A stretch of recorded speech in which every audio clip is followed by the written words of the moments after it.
Hello everyone, this is PWME News, that's ProWrestling.me News. Today on this program, we're going to give an Impact Wrestling preview.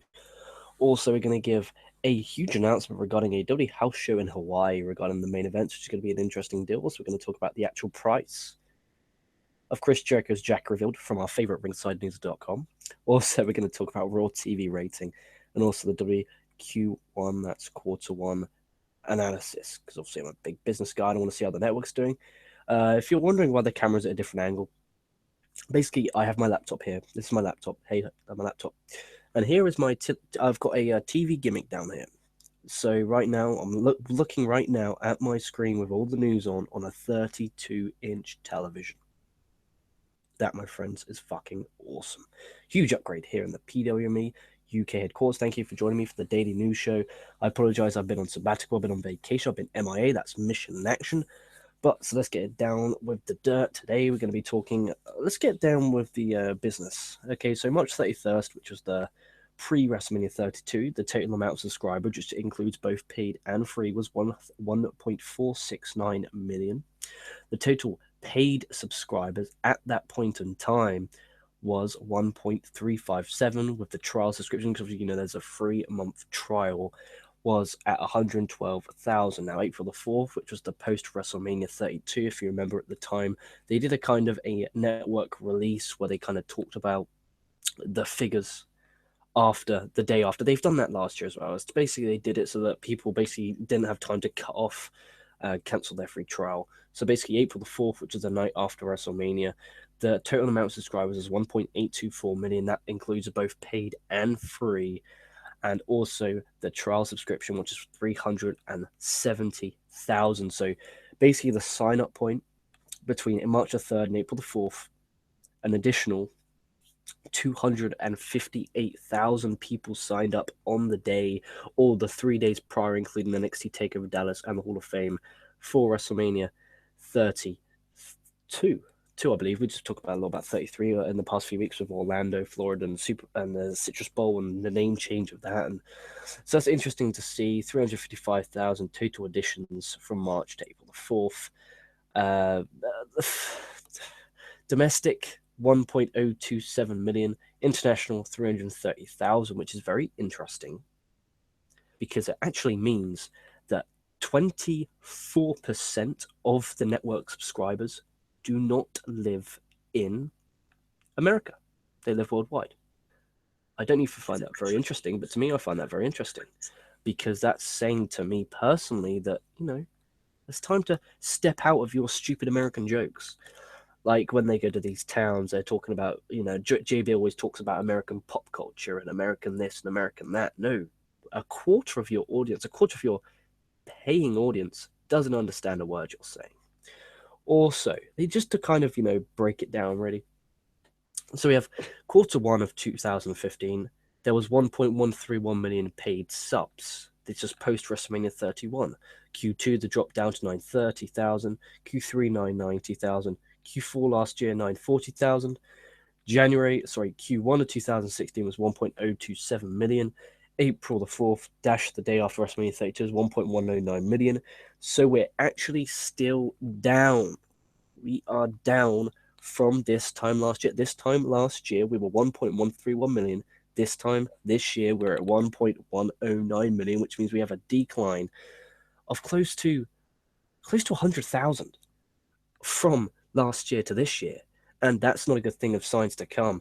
Internationally, though, they've done much better because obviously they've grown in lots of different markets, which proves domestically they are cutting and they are dropping. Because if you look here, internationally started off Q1 196, Q2 217, Q3 243, Q4 277, Q1 330, April 4 345. So that is an increase every single quarter internationally. So internationally, WWE is strong, WWE developing very well, but obviously the reason for the increase is because the amount of increase in different countries. They're available in China, and then they advanced in Japan and England and blah, blah, blah. So, even though domestic is very flat, internationally it's doing very well. The network revenue itself has improved. Q1 of 2015, which was the WrestleMania 31 quarter, was 28.6 million. Q2 was 36.6 million. Q3 36.4 million. Q4 37.2, and Q1 38.2 million. So this quarter's actually made us, well, not made us, made the WWE the most amount of money out of the lot, which is very interesting because even though their network subscription is the same as last year, you lower. Sorry, you got to remember internationally they're charging nine. For instance, over here in the UK, they're charging me £9.99 in pounds. In dollars, you're looking at about $13-14. So eventually, it all adds up. If you're looking into 300,000 of that, you're actually making an extra $300,000. You know, and if you're doing that over the length of time, that's going to make you a lot of money. So that is actually a really smart move there from WWE that not a lot of people notice. Like, for instance, if you subscribe to, I don't know, for instance, if you're subscribed to the fucking Wrestling Observer as an example, I pay what, £8 compared to Americans who pay $10.99 because they don't do the conversion. And then lots of people do that, but WWE Network are smart. They say $9.99 is the price and they give that in pounds to give it. That's why I figure it took a little bit longer to release in the UK. But again, if you are watching live, I can see you've got some live viewers active. Please put something in the comments below. Give me a question, thoughts, and opinions, or whatever the fuck you want me to talk about. I will get down to. We're going to talk about the Raw TV ratings. I did watch Monday Night Raw this morning at a very early time. I've now been up at this point in junction of time.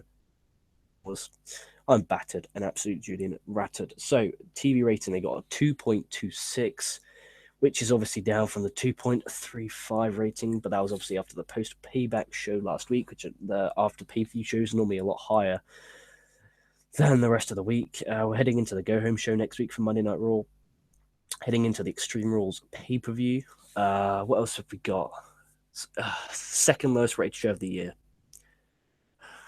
Topping the April 25th show heading into Payback, which is a dodgy sign. Viewership figures of the first hour was 3.345 million viewers, second lowest of 2016 when it regards the first hour. Second hour, 3.556 million viewers for a slight, increase and improve, which is good. And a third hour with 3.013 million viewers, which is down 10% from the second hour, which means 10% of people from hour two decided, fuck this, I'm going to bed, or fuck this, I'm fucking wanking, and they decided to turn off. Raw faced tough competition because there was two NBA games going into overtime. That's what PW Torture states. I'm going to check to see if we have any live comments on the old mobile device. I apologize if this isn't the longest show ever. However, I'm very tired and want to hit the rack. That being said, we're going to see if we have live comments. Boom. That's what I'm talking about, guys. That's what I'm talking about up in this mug.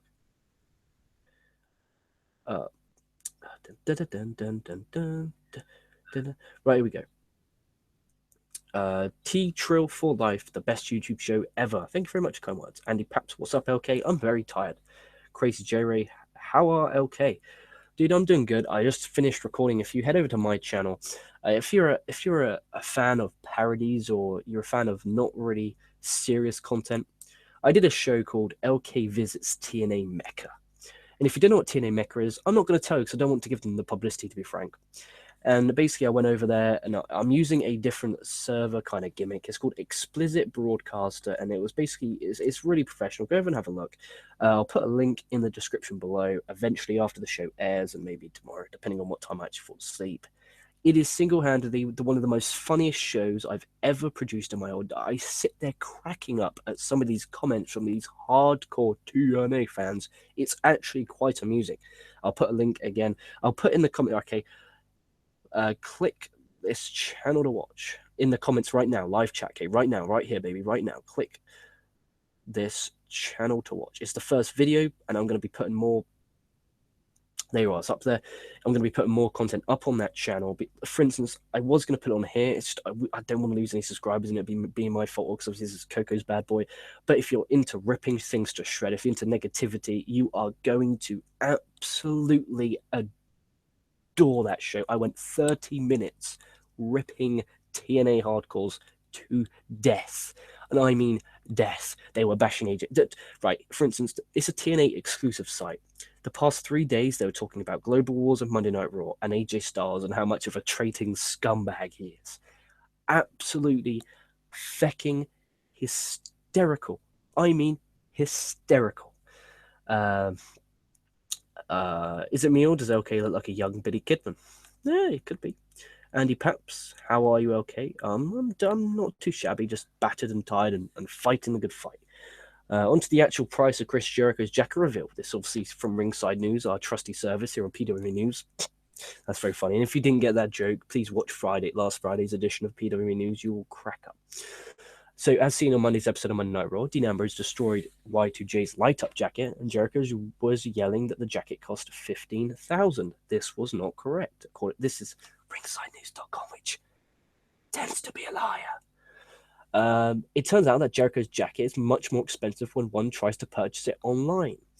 At an online retailer, Jonathan A. Logan, the jacket will cost you $10,000 more than what Jericho paid, with a price tag of $25,000.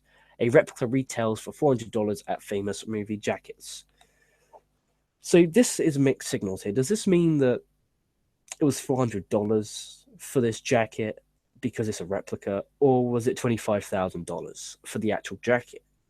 You could take that either way, but dude, $15,000 was that a number guaranteed? Was that actually? Dude, I don't. This is just proof that Ringside News just to me doesn't do it. And I'm in a very slaughtering mood tonight for some particular reason. I slaughtered TNA Mecca on my channel, slaughtering Ringside News. I'm a slaughterer. I'm Sergeant Slaughterer right now here on this channel. Onto Pricing.me news, which I posted earlier. It was announced earlier today that when W returns to Hawaii in sometime in June, there is 2 huge main events announced for these house shows. FYI, for your information, I presume and I think, from what I've read online, the events have already been sold out. But when the matches that have announced, you wouldn't be surprised. Okay, so listen to this, guys. Listen to this for 2 main events that are so blockbuster.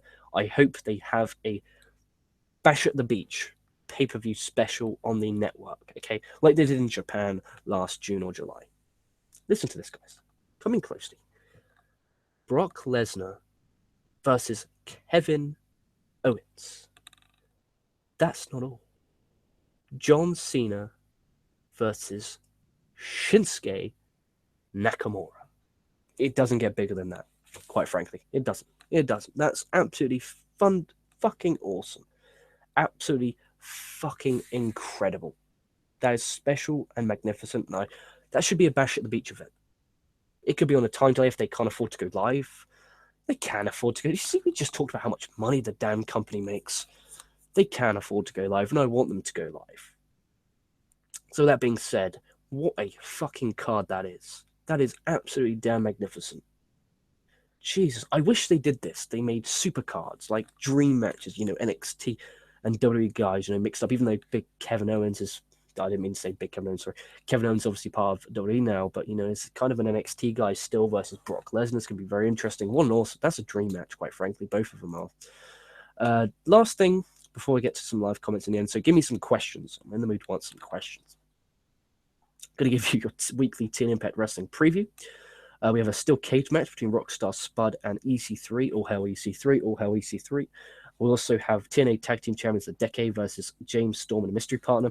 TNA Knockouts Champion Jade versus Gail Kim. And Al Snow versus this is going to be funny.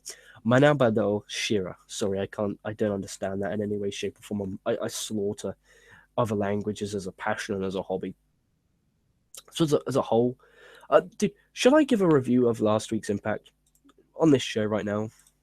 You know what? I am. I'm literally just quickly saving. I'm halfway through a Revolution Pro Wrestling show. It's called Epic Encounter. So just quickly let me save this, and then I'll get to you. Epic Encounter. And then I can get you guys the actual TNA Impact Wrestling review from last week. Let's read this bad boy. So, TNA Impact Wrestling, April the 3rd. Okay, commentators Josh Matthews and the Pope. We start off with a massive brawl at a gym. It was pretty damn awesome. It was between Drew Galloway and Lashley. I damn enjoyed it. Then we have Mike Bennett and Maria come out. Bennett brags about pinning EC3 last week and claims to be God. Bennett says no one in the back can beat him and says he's the number one contender for the World Heavyweight Championship as he pinned Galloway a few months ago. Spliff Hardy comes out. Bennett gets in his face and calls himself God. Bennett says he will speak to Dixie about making it Bennett versus Spliff main event. Spliff then attacks him until Bennett rolls out of dodge. Bennett says, "Get it down, ref. Let's do this right now." Then we have Mike Bennett versus Spliff Hardy. Match is going along nicely until Lashley comes out and spears Spliff. Bennett thinks Lashley's teamed with him, but Lashley spears Bennett too. Lashley then puts himself over and says he'll do what he wants until he gets what he wants, and that's the TNA World Championship, and demands Dixie Carter to come out. Out she trots, and Dixie Carter says she's the boss, not Lashley.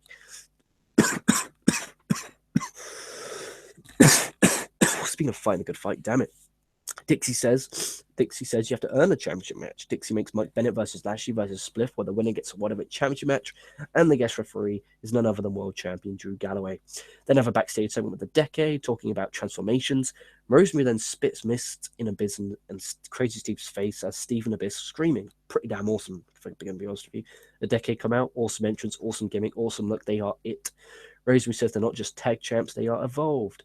Steve now can cut promos after Miss, because before he wasn't actually allowed to cut promos for some particular reason. Abyss reveals his new face paint.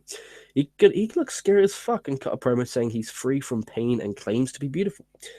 Beer Money's music then hits. James Storm comes out. Abyss says Beer Money is dead because obviously Bobby Roode's left, presumably going to NXT, because on W's UK Twitter page, they actually confirmed that Bobby Roode will be part of the NXT UK tour, which I'm actually attending the Bournemouth show for. Storm says he is still standing. Storm attacks the Decade and clears the ring. Storm calls out Abyss for a match. We have Abyss versus James Storm. This is your typical Storm Abyss match. Nothing special, just nothing offensive at the same time. Earl Hebner's the referee, and I did some research. The guy's 66 years old. What's he still doing in the ring? That's absolutely ludicrous and ridiculous. Crazy Steve distracts the ref. Abyss missed to the face, and a Black Hole Stand gets the win. Smart. Storm didn't look weak as he lost to the Hills cheating. The Decade looked strong as they knocked off a former Worldwide Champion. We have a backstage segment up next. There's so many damn segments in this, it's not even funny. Maria cuts a promo reminding people she's the leader of the Knockouts division. We have another backstage segment. Spliff cuts promo hyping the main event. We have another promo with Maria Kanellis in ring. She brings up TNA Knockouts champ Jade. Jade music hits, but no one comes out. Maria demands it and is pretty pissed off. Jade then finally comes out. Maria calls Jade. God, I'm slaughtering her name. I can't even pronounce American names now. Maria demands it. Maria calls Jade a scared little girl who needs her help. Maria asks her to lay down to the mat to let her win the Knockouts Championship. Jade said she won't lay down for any man, woman, or bitch. Maria says she's not having a match she's fighting with. Cena comes out. That's basically Alison Kay from Shine. They brawl. She hits a back body drop on the ramp and a wheelbarrow swing into the steps head first and a powerbomb into reverse STO. Pretty damn good debut for Cena. We go back to another backstage segment. We have Bram, who cuts a pretty damn good intense promo hyping the upcoming TNA King of the Mountain Championship match. We have a King of the Mountain match now for the King of the Mountain Championship. We have Eli Drake. Dude, if you haven't watched the Fact of Life segment yet, please do it. It's so funny.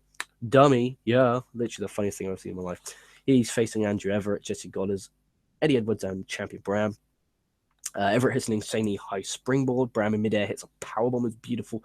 Bram is now eligible. Gregory Helms knocks Eddie Edwards off the top. Eli Drake covers. Eli Drake now eligible. Everett misses a moonsault. Goddard, as Jesse, applies the Boston Crab, so he's now eligible. Edwards and Everett basically brawl to the back. Drake hits him with a briefcase. Bram dropkick off the top, knocking Drake off the ladder and lands so hard on the ladder it cringed me out big time. Bram puts the belt up and wins. Drake then tries to cash in his case, but Bram takes advantage of this. Decent match. I like how they tease the briefcase cash in so that when they actually cash in, it's more important and actually feels special. Then we have a backstage segment where Galloway puts over the main event in his championship belt. Another backstage segment, we have Fat Hardy being depressed and is pretty much crying because the doctors told him he can't wrestle again. Best promo Fatty's cut in a while. That's Fat Hardy, but I'm not Spliff. That's Matt. Then in the number contenders for TNA World Championship match, you had Mike Bennett versus Lashley versus Spliff. EC3, though, comes out just as Bennett is alone in the rings. He's the first one to come out. EC3 congratulates Bennett on pinning him. EC3 is so good on the mic. It's not even fun. He's so good. EC3 accepts the loss and swears it's changed him. Drew Galloway remembers the special guest referee. I can be honest, I love this whatever championship division. Every company should strive to have a division like Impact. That wasn't me being sarcastic, as I just spent several hours, just nearly half of one, ripping TNA Mecca, which is the TNA Hardcore's website exclusively for TNA, even though it talks about Ring of Honor, Global Wars, and Monday Night Raw in the comments. But their division, when it comes to their world title, is magnificent. I mean, Lashley, Drew Galloway, Matt Hardy, Fat Hardy, Mike Bennett, EC3, You know, it's a damn good division, and should most companies should thrive to have it like that. The Heels team up on Spliff until Lashley just throws Ben out of the way. Spliff hits a whisper of the wind on off the top rope to the floor onto Lashley and Bennett. Dude, what's he been smoking? That's funny. Lashley accidentally spears Galloway. Spliff with the twist of fate plus swanton bomb on the ref. Spliff then hits a swanton bomb off the top onto Bennett, who was on the steps. Dude, stop doing that. The Decade then comes down and beats on Spliff. To be fair, I was quite shocked. I wasn't expecting that. Lashley runs and spears Hardy off the steps and onto the buckle. Awesome. And then Lashley hits the spear to get the win. Awesome three-way. Pump for Lashley and Galloway, building for weeks now. And we've had a brawl like crazy. Have an intense stare down. Lashley then forces Galloway to raise his hand. Galloway attacks Lashley. Show ends hot with the brawling. Makes me want to come back and watch next week. So overall, decent episode of Damn Impact Wrestling. And this fucking Englishman's got a tickly fucking cough coming through, and it's the most irritating thing on the planet. So we are back. So that's I've done a fucking Impact Wrestling preview or review. I talked about the Raw TV ratings. I'm going to see if we have any more live comments at this time of the day. We are 2 thumbs up, 0 dislikes. Like seeing that. Okay, cool. Billy Kidman laughed my ass. Mate, that TNA Mecca vid was gold. That's from A7X Wee Man. Thank you very much. Please go out of your way to watch it. Again, if I'll put a link below for the actual video. I didn't put it on here because I didn't want anyone on here in case, you know, there's TNA fans, but I digress. I got to watch it now, okay, LOL. Yeah, please watch it. It's fucking hysterical. Adrian Carmenetti. Have you played Dead to Rights? It came out in 2010 on PS3 and Xbox 360. Probably did. I can't remember it. I don't know if it was released in the UK. I don't know if you said this, but did you see the Evolve shows? The angles of 61 was fire. Now, I usually wait for them to come out on demand because I had a pretty damn busy weekend, if I'm going to be quite frank with you guys. So I'm going to wait for them to come out on demand, and then I'm going to purchase them because I like paying for Evolve because I like their product a lot. And unlike TNA fans, I actually like paying for it. Which trade did you like better, Call of Duty Infinite Warfare or Battlefield 1? Probably Call of Duty. I'm a Call of Duty fan. I'm going to watch TNA tonight to see if you got new wrestlers yet on the show. I wouldn't bother, buddy, if I'm going to be honest with you. I heard EC3 cut a shoot promo in Evolve 61. Basically, yeah, he basically cut a promo. I have seen this video online, actually. He cut a promo about NXT. He cut a promo about TNA. He cut a shoot promo on Bill DeMott, remember, the trainer for WWE Performance, and also cut a promo on Triple H about how they were wasted talent in the WWE, basically hinting at it. It was a really damn good promo. Give it a watch. Those spears of Lashley were sick on that match, I agree. Didn't Jade accidentally say she will lay down for anybody? Yeah, I think so. Jesse was really impressive on that King in the Mountain match. Yeah, he wasn't too shabby. TNA main event division: Galloway, Lashley, Bennett, Jeff Hardy, and EC3, and maybe James Storm. Yeah, WWE's main event division: Reigns, Styles, Ambrose, House. They're already ready for VOD. First, dude, thank you, A7X Wee Man. I didn't. They're usually like, you know, a few days for a turnover. I'm gonna have to head over to WNLive.com and check them out. So, views coming your way, guys. Also, I'm halfway through Revolution Pro Wrestling's epic encounter that took place in Reading back in April of 2016, obviously last month. So be on the lookout for that. Why do that Ricky dude don't like LK? I think LK does a good job on KocoSports. Thank you very much. I think it I don't know. In a way, I kind of like having that guy. You know, if you are so, I wouldn't say big to the point, but if you affect someone that much that they hate you to the extent that they comment on videos that I'm not even on, then that must be mean I'm on his mind. If I'm on his mind, he's thinking about it, so he's going to click my videos to get angry. That doesn't bother me, to be perfectly honest with you. As long as there's people who still listen, I don't give a fuck about him when I'm more worried about the instant infantry who actually, you know, listen to the shows like you guys. A special thanks to Adrian Carmenetti, A7X Wee Man, Crazy J Ray, Living It Up, and Victor Varela in the comment section. We got some more comments. But yeah, I don't understand why he does it. I think it might be, I don't know, it might be another. This does happen quite a bit, and you'd be shocked how other like wrestling websites create fake accounts to go on and say, oh, blah, blah, blah. So maybe someone, you know, wants my spot. You know, maybe someone doesn't like the fact that I'm part of KocoSports and they're not. So they create a fake account of like a foreign name that sounds normal, and then just posts and posts and posts and just saying Hellk sucks to try and get Coco to think that I suck. Who knows? Crazy world we live in. That probably is a possibility. don't know why someone would do that, but it's a strange world. I wouldn't think some things that happen. So yeah, thank you for all live comments. I hope you've enjoyed the show. Oh, 60 was up before 61 even started, which was very fast. And yeah, dude, that's really, really fast. That is quick. Damn, Gabester really putting his finger out when it comes to WN Live. So make sure you head over there, WNLive.com, and purchase some of the amazing wrestling shows that is on that network. So that's going to do it for today's news. Usually this is on at 3 p.m. UK time. However, it's at 1:15 a.m. UK time today because I'm a fucking grinding motherfucker. I'm about to go to bed today, get an early night because it's NXT night tomorrow night. I'm be looking forward to doing a show with Booms. It's been far too long since I've done a show with Mr. Boom, who shakes that room. The sexiest man of all of internet wrestling radio. Dude, I love his intro. I love Boom's intro, internet radio. But please go out of your way to check out ProWrestling.me, KocoSports.net. Also, my YouTube channel, LK's Wrestling Reviews. I'll put a link in the description below where I did LK Visits TNA Mecca. Okay, subscribe to that because I'm going to be putting a plethora of content up on that channel, as well as I'm going to continue to go on this channel. I'm going to be more active coming forward because I've got a new job. The new job is so much better than my old job, and it's more flexible. I have a week off. I only have 3 more days of this shitty job, and then I'm done. So I'm looking forward to that.